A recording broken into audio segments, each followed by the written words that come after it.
All right, welcome to The Explainer. For centuries, the Roman Empire just seemed unstoppable, right? But then, in the 3rd century AD, something big changed on its eastern frontier. A new power literally rose from the ashes of an old one. And get this, it didn't just want to raid Roman territory. No, it wanted to kick Rome out of Asia entirely. And it all kicked off with one heck of an ultimatum. I want you to just picture this for a second. You're the Roman Emperor, Alexander Severus, and suddenly, an embassy of 400 of the most impressive, most magnificent Persian warriors shows up. They're not there to talk things over. Nope. They're there to deliver this demand. They're telling Rome, the superpower of the ancient world, to pack up and get off an entire continent. I mean, the sheer audacity, it's just breathtaking. So who was this? This wasn't just some random barbarian chief making an empty threat. This was the opening shot from a completely restored and revitalized Persian Empire. It was a formal, honest-to-goodness existential challenge to Roman power. So where did this new enemy even come from? Okay, to really get a handle on this monumental threat, we have to meet the guy who orchestrated the whole thing, a man named Artaxerxes. He was the founder of a new dynasty that would become Rome's biggest headache for centuries to come. The Sassanids. See, for a good long while, Rome's eastern border was, well, manageable. The enemy over there, the Parthian Empire, had been a real powerhouse in its day. But by this point, it was kind of this decentralized, feudal kingdom, always getting torn apart by infighting between its powerful nobles. Rome could deal with that. But all that internal weakness, it created the perfect storm, the perfect opportunity for a new and way more dangerous system to rise up. And wow. The difference between the old and new systems is like night and day. Artaxerxes didn't just, slap a fresh coat of paint on the old Parthian model. He bulldozed it. He got rid of that loose collection of squabbling vassals and replaced it with a strong, centralized, and super ambitious government, where everyone answered to just one guy, the King of Kings. So, the leader of this whole revolution, he was a man of incredible ambition, and his backstory was, let's just say, a hot topic of debate. Yeah, his enemies were quick to say he was the illegitimate son of a common tanner. But his supporters, they claimed he was a secret descendant of the great ancient Persian kings. Whatever the real story was, one thing's for sure. Artaxerxes was a military genius. He served in the Parthian army, felt like he got a raw deal, royal ingratitude, as it was called, and launched a full-blown rebellion. And in 3 huge battles, he just completely shattered the Parthian forces, killed their last king, Artaban, and just like that, ended a dynasty that had been in power for almost 500 years. But here's where Artaxerxes' real genius shines through. It wasn't just about his skills on the battlefield. He was smart enough to know that to really pull his new empire together, he couldn't just rely on military power. He needed something more. He needed a single, unifying faith. You see, the ancient Persian religion, Zoroastrianism, it was a mess. Over the centuries, it had split into something like 70 different sects, and they were all constantly arguing about what the faith really meant. Artaxerxes looked at all this division and saw 2 things. A huge weakness, for sure, but also a massive opportunity. And his solution? It was pure political theater and absolutely brilliant. First, he calls together something like 80,000 priests, or magi. Then, he whittles that number down and down, until there are only 7 of the most holy ones left. Then, one of these guys, a holy man named Artaxerxes, drinks some soporiferous wine. Basically, he gets knocked out, and supposedly journeys to heaven in a trance to have a chat with God. When he wakes up, he reveals the one true version of the faith. And boom, all debate silenced. Just like that, Artaxerxes had a single, powerful state church to go along with his single, powerful government. So what was the core belief here? It's this powerful idea of dualism. Basically, the whole universe is this epic cosmic battle between Ormuzd, the principle of light and all things good, and Ahriman, the principle of evil and darkness. So if you're a faithful Persian, you're not just some subject in an empire. Oh no, you are a soldier of light, a holy warrior fighting against a world of darkness. And where does Rome fit into all this? Well, in their eyes, Rome was the very heart of that darkness. So now he's got his reforged empire. He's got this supercharged, zealous faith backing him up. Artaxerxes turns his eyes back to that little demand he made of Rome. It was time for war. Okay, so let's rewind a bit and go back to Emperor Alexander. After the war is over, he gives this huge, triumphant speech to the Roman Senate. He paints this picture of a massive, heroic victory. He claims he crushed this enormous Persian army, with Artaxerxes himself running for the hills in terror. I mean, it sounds like one of the greatest Roman victories of all time. But is that what really happened? The official story sounded amazing. A little too amazing, maybe? Turns out, historians from that same time period, even the ones who really respected the emperor, they tell a very, very different story. A much darker one. So the Roman propaganda was all about one glorious, decisive win. The probable reality? It was actually 3 separate invasions with pretty mixed results. The propaganda claimed minimal losses. The reality? An entire Roman army was destroyed and another one was basically wiped out by the winner. Propaganda said the emperor was a hero leading the charge. Reality? He mostly stayed back, probably because his mother was worried.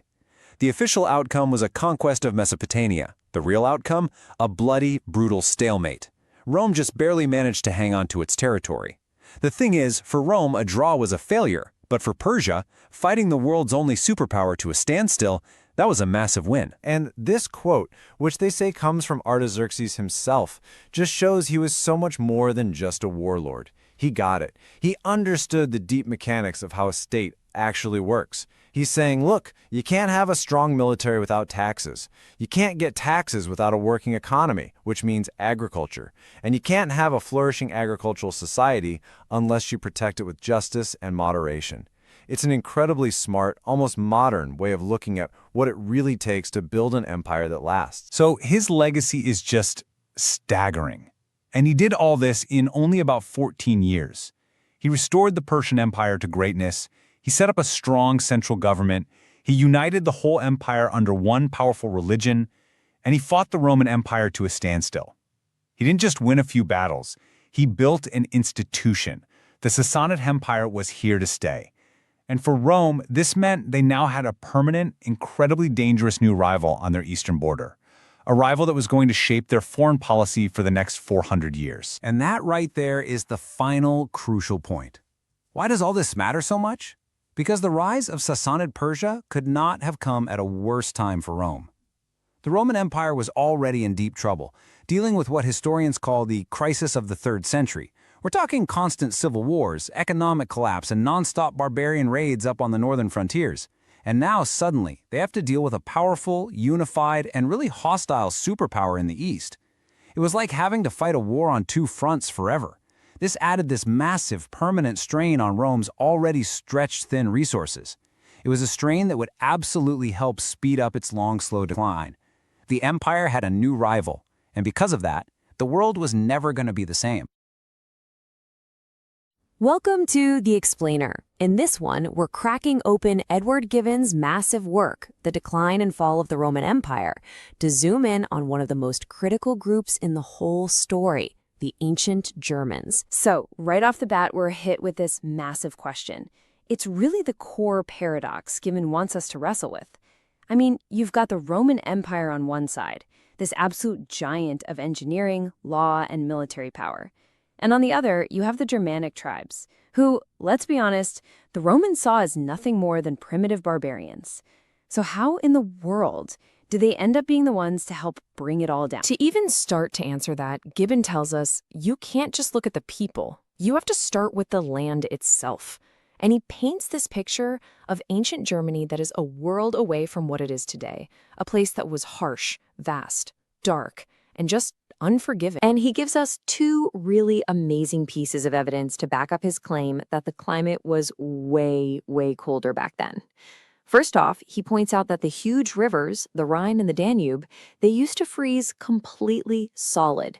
So solid that whole armies, with all their heavy supply wagons, could just march right across the ice. That's something you just don't see anymore. And second, get this. The reindeer, an animal we now associate with the Arctic Circle, was actually native to Germany's massive forests. So what's the upshot of all this? According to Gibbon, this brutal climate had a huge impact. It basically sculpted the people. It created these tall, strong bodies that were built for short, violent bursts of effort, not for the slow, patient work of farming. They were, in a very real way, physically engineered for warfare. Okay, so we've got the land. But it's Gibbon's description of their character where things get, well, really fascinating. He describes a people who are just a walking bundle of contradictions, a mix of incredible laziness and at the same time this ferocious energy. You see, in peacetime, Gibbon tells us they were just profoundly lazy. They'd hand off all the work to the women, the old men, and the slaves, and spend their days pretty much just eating and sleeping. And yet, and this is the crazy part, this deep, deep laziness lived right alongside this powerful restlessness. They hated peace and quiet. They craved the intense feelings that only come from danger and war. So how did they deal with this boredom, what Gibbon literally calls the pain of thinking? Well, they turned to two huge vices: drinking and gambling. And we're talking extreme versions of both. Their drinking bouts were famous and often bloody, and their passion for gambling was so out of control that they'd literally bet their own freedom on a single roll of the dice. And if they lost, they'd honor the debt and let themselves be sold into slavery. But then, in what seems like a total 180, Gibbon points to this other side of them. He contrasts all those vices with what he saw as a core virtue, their incredibly strict sense of marital chastity. He basically argues that their tough, poor life enforced a kind of faithfulness that he puts in direct contrast to what he saw as the moral corruption of the Roman upper class. All right, so this all leads us to the very heart of their society, the thing that drove everything else, this fierce, all-consuming love of personal freedom. It was their greatest strength, for sure, but as we're about to see, it was also their biggest weakness. And this right here, this comparison, it shows their priorities perfectly. A local leader had total power over property. They could literally take land and give it to someone else every single year. But that same leader had almost zero power over a person. They couldn't just throw a free German in jail or beat them or execute them. It tells you everything. They could care less about their stuff, but they were incredibly protective of their personal liberty. And that same love of freedom totally shaped how they fought. Their loyalty wasn't to some abstract idea like a state. No, it was all about a specific war chief they chose to follow. Young warriors would attach themselves to a famous leader, and their whole purpose was to serve him. As Gibbon puts it, the chiefs fought to win, but the warriors fought for the chief. The worst thing you could possibly do was survive a battle where your leader had fallen. Okay, so this begs a pretty obvious question, right? If these guys were such amazing fighters with this intense warrior code and love of glory, why did they spend centuries just sort of bouncing off the Roman frontier without making any real lasting progress? Well, Gibbon boils it down to three huge, fatal flaws. First, they were just badly armed. Iron was scarce, so most of them didn't have swords or helmets. Their main weapon was a simple spear. Second, they had no discipline.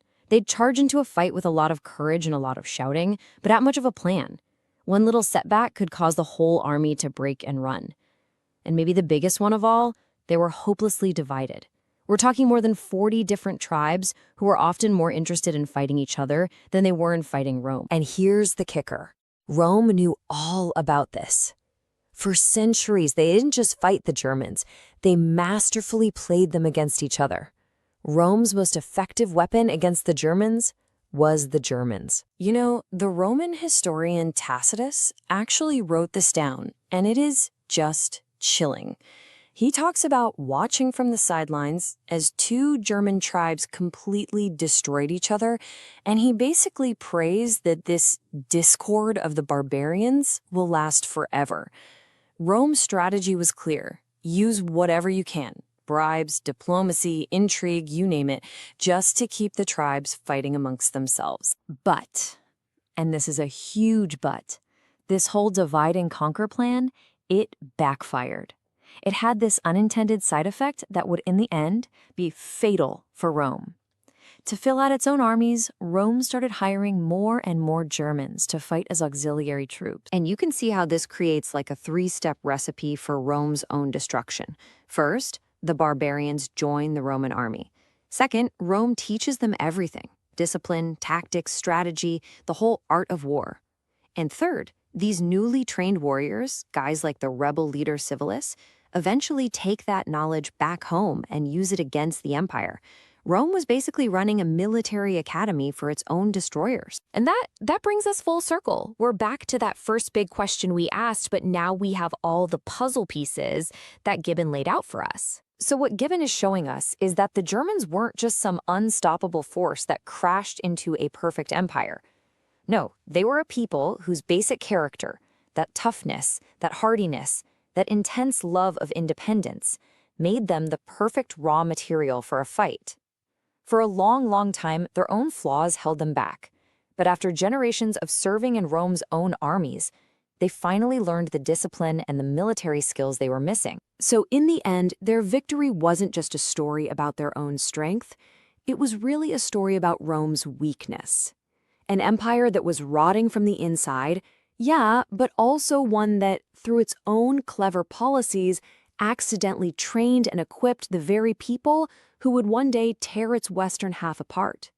And that leaves us with Gibbon's final, provocative thought. Was the fall of the West really a triumph of barbarism, or was it the ultimate, ironic price of imperial arrogance? All right, let's get right into it. You know, when we think about the fall of Rome, we usually picture this long, slow process, right? A gradual decline over centuries. But what if I told you that wasn't the whole story? What if the empire went through a full-blown, catastrophic collapse in just 20 years? We're going to zero in on that exact period, from AD 248 to 268, a time when it really looked like the Roman world was about to just shatter. And to really set the scene, you just have to hear how the great historian Edward Gibbon put it. He called this period 20 years of shame and misfortune. And listen, this isn't some kind of dramatic exaggeration. He meant it literally. He's describing a world where every second of every day, in every single corner of the empire, something terrible was happening. We're not talking about just a crisis. This was, for all intents and purposes, a full-blown apocalypse. So how do you even begin to unpack a catastrophe this huge? Well, you've got to start right at the heart of the empire, at the very top. The problem was the internal rot, this deep, crippling political chaos. Forget about any kind of orderly succession from one emperor to the next. No, this was the age of the revolving door emperor, and that door was assassination. I mean, just look at this. The speed of the violence here is just staggering. In a span of only 4 years, look what happens. AD 249, Emperor Philip gets killed in battle by his own general, Decius. 2 years later, that new emperor, Decius, and his son are killed by the Goths. So who's next? Emperor Gallus. He lasts until 253 before he's murdered by his own soldiers. And the guy who follows him, Aemilianus, his troops murder him too, after he's been in power for less than 4 months. It's unbelievable. Putting on the emperor's robes basically became a death sentence. And this next quote, wow, it just sums up the whole terrifying situation perfectly. It's from a guy named Saturninus, and he said this on the day his soldiers forced him to become emperor. He says, "You have lost a useful commander, and you have made a very wretched emperor."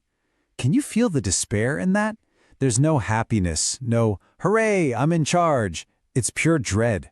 He knew what we just saw, that the throne was a trap. He's basically saying, you've just signed my death warrant. He was a dead man walking from the moment they put the crown on his head. Okay, so while all this is going on, emperors killing each other, generals rising and falling, the empire is basically eating itself alive. But that's not all. At the exact same time, a huge storm is brewing on the outside. This is the external pressure, the second part of our story. And this threat came, most famously, from one group, the Goths. So who exactly were the Goths? Well, they were a Germanic people who originally came from way up in Scandinavia. Over time, they migrated south, all the way to the Black Sea. And it's there that they pull off something kind of incredible. They become a major naval power. All of a sudden, they've got this fleet, and it lets them attack the soft spots of the empire. All those rich coastal cities in the east that honestly hadn't faced a serious enemy for hundreds of years. They were a sitting duck. And they didn't just test the waters. They launched 3 massive, devastating naval attacks. The first wave, they grab a fleet, they hit the city of Trebizond, and they walk away with a staggering amount of loot and prisoners. But they're not done. For the second wave, they come back and just ravage the whole province of Bithynia, even burning the capital, Nicomedia, completely to the ground. And then, the third wave. This one is on another level. A fleet of 500 ships sails right into the heart of Greece itself. They sacked Athens, and then, to top it all off, they burned the legendary temple of Diana at Ephesus, one of the 7 wonders of the ancient world. Gone. So you've got the empire rotting from the inside with assassinations, and you've got these devastating invasions from the outside. When you put those two things together, you get moments of pure humiliation that the Romans were just not equipped to handle.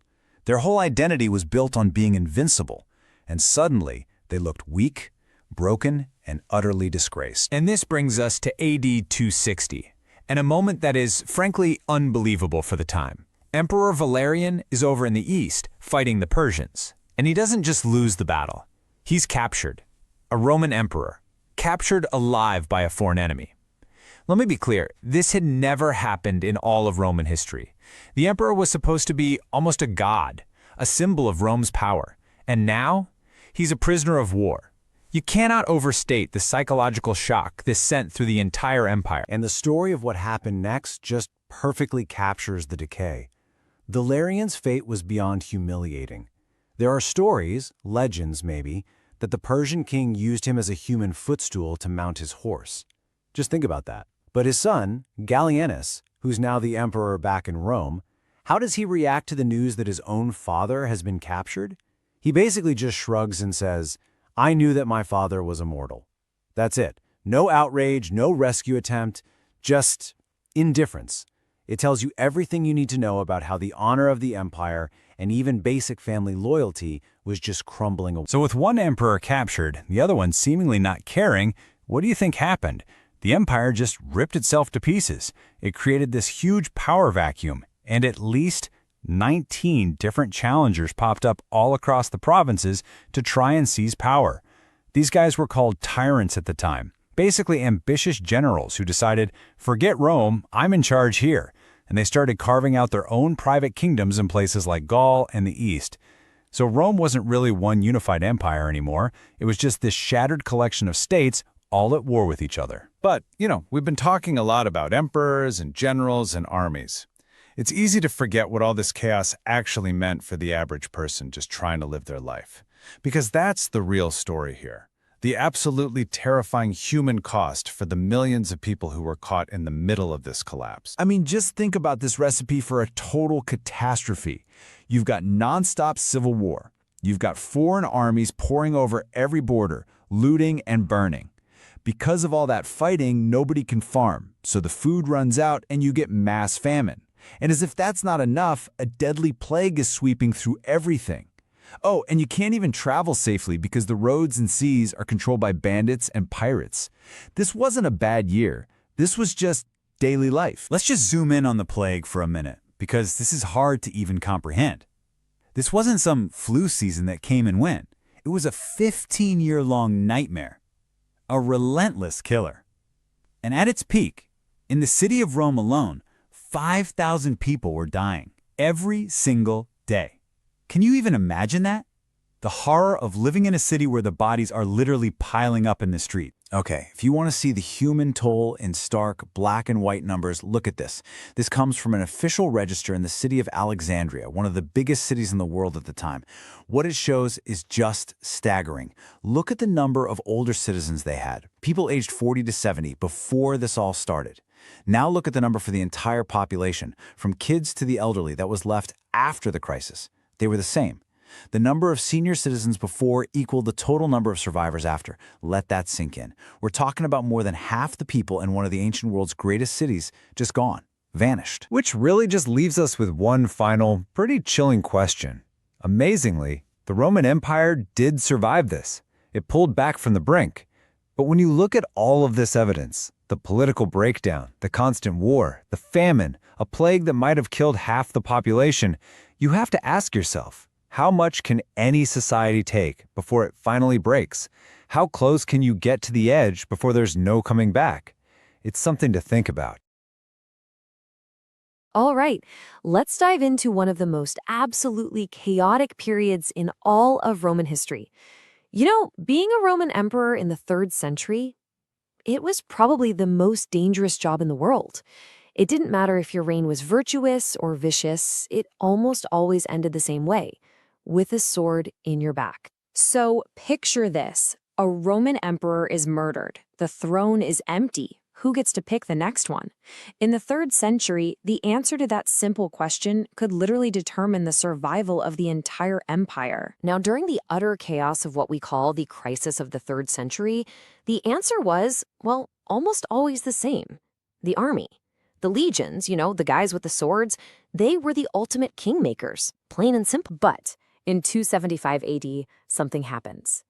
After the very skilled but very severe Emperor Aurelian gets assassinated by his own officers, the army does something completely unthinkable. Something that has baffled historians for centuries. They actually send a letter to the Senate back in Rome, and its contents are just astonishing. It basically said, hey, brave and fortunate armies here, we want you, the Senate, to appoint a successor, someone your judgment declares worthy of the imperial purple. The imperial purple, that was the color of the emperor. The army was voluntarily just giving up its power to choose the next ruler. The army's refusal to act created a situation nobody was prepared for. For the first time in living memory, power wasn't being seized by force. It was being handed off, almost like a hot potato. And this led to a shocking power vacuum, leaving Rome completely without a ruler. For 8 entire months, the most powerful empire in the world had no leader. No emperor, no usurper, not even a rebellion. It was this bizarre, polite standoff where the legions and the senators just kept insisting that the other side should be the one to choose. The great historian Edward Gibbon, the authority on this, he called this whole situation one of the best attested but most improbable events in the history of mankind. And he was right. For 8 months, the empire just existed in this weird state of tranquil anarchy. Eventually, with the empire totally rudderless, the senators blinked first. They finally accepted the burden the army had given them. And this led to the Senate's brief and, as we'll see, ultimately doomed return to relevance. So, who did they choose? A guy named Tacitus, one of their own. He's 75 years old, he's wealthy, respected, and supposedly a descendant of the great historian of the same name. He was the Senate's ideal candidate, a wise philosopher king, not another power-hungry general. On paper, perfect. But Tacitus himself was not convinced at all. When the Senate acclaimed him, he basically stood up and protested, asking, "Are these limbs, conscript fathers, fitted to sustain the weight of armor or to practice the exercises of the camp?" He knew he was an old scholar, not a soldier. He knew what the job really required. And yeah, his fears were completely justified. This whole experiment lasted just over 6 months. He died, totally broken by the hardships of a military campaign out in the East. The Senate's high-minded ideal of a philosopher king just shattered against the brutal reality of what the empire truly needed, a warrior. So, with the Senate's wise old man dead, the empire swings in the complete opposite direction. Power goes right back to the army. But this creates its own fascinating problem, the soldier's paradox. What happens when the perfect warrior is actually too good at his job? This whole situation sets up the ultimate contrast. On one side, you have the Senate's guy, Tacitus, trying to rule with wisdom. On the other, you have the army's new man, Probus, a hardened general who's all about ruling with pure strength. So, which one is going to save Rome? And Probus, he seemed like the perfect answer. He was a brilliant general. He secured the frontiers, he crushed invaders and usurpers, he restored discipline to the legions, and, really importantly, he showed immense respect for the Senate. He was the total package. He was so successful, in fact, that he started to develop a fatal ambition. Gibbon tells us he had this vain hope that he could soon, get this, abolish the need for a standing army. In other words, he wanted to create a world so peaceful it wouldn't need soldiers anymore. And for that beautiful vision of peace, his own army murdered him. Can you believe it? While he had them doing public works, literally draining a swamp near his hometown, they mutinied and killed him. The perfect soldier was executed by his own soldiers for trying to make their job obsolete. So if the wise man isn't safe, and the perfect soldier emperor isn't safe, then who is? The murder of Probus proved that the system itself was completely broken. This wasn't just another crisis. This was a total collapse, and the speed of the collapse was just dizzying. After Probus is murdered in 282, his successor, Carus, dies mysteriously just a year later. Then you get Carus's two sons. Numerian is murdered in 284, and his brother Corinus is killed in 285. That's 4 emperors in 3 years, a total bloodbath. And what about those last two, the sons of Carus? Man, they perfectly represent the rot. The older brother, Carinus, ruled from Rome and was a totally corrupt and cruel tyrant. The younger one, Numerian, was a gentle, poetic soul out with the army in the east. Neither one was fit for the job. And sure enough, Numerian is murdered in secret by his own father-in-law, the Praetorian prefect Aper, who is hoping to grab power for himself. So now the army in the east is completely leaderless. Their emperor is dead in his tent, and his murder is being hidden by a treacherous commander who wants the throne. The entire fate of the empire is just hanging in the balance. This stage was set for a new master to arrive. I mean, seriously? With the empire in total chaos, its leaders either dead or just depraved, who could possibly restore order? Who could finally put an end to this bloody emperor lottery? Well, the answer came from the commander of the imperial bodyguards, a man named Diocletian. He calls an assembly of the entire army. He stands up there in front of everybody, points right at the Praetorian prefect, Aper, and declares for all to hear, this man is the murderer of Numerian. And before Aper could even get a word out, before he could defend himself, Diocletian draws his sword and kills him right there on the spot. No election, no debate from the Senate, just a single brutal sword thrust in front of the cheering legions. And with that one act, a new era for Rome began. The crisis was over. Diocletian's blade had ended the chaos, and he would go on to completely remake the empire. But it leaves us with this haunting question. Rome finally had order, which it desperately needed. But was the price of all that stability the last traces of its freedom?